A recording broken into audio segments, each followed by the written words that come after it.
Ciao, siamo in Australia, nel Queensland orientale, a Kuranda. Qui ci sono delle piccole foreste pluviali tropicali e qui volano le farfalle più grandi del mondo, le Ornithoptera.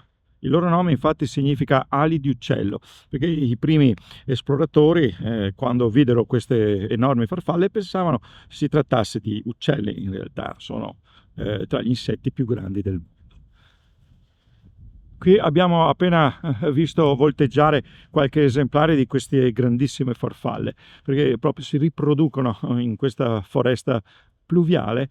Le larve si nutrono di una liana velenosa, infatti si tratta di insetti, di farfalle velenose. E il colore ce lo fa anche un po' capire. Quel corpo giallo e quelle macchie rosse alla base delle ali proprio servono a denunciare ai predatori di questa loro tossicità, che per loro è fondamentale per sopravvivere.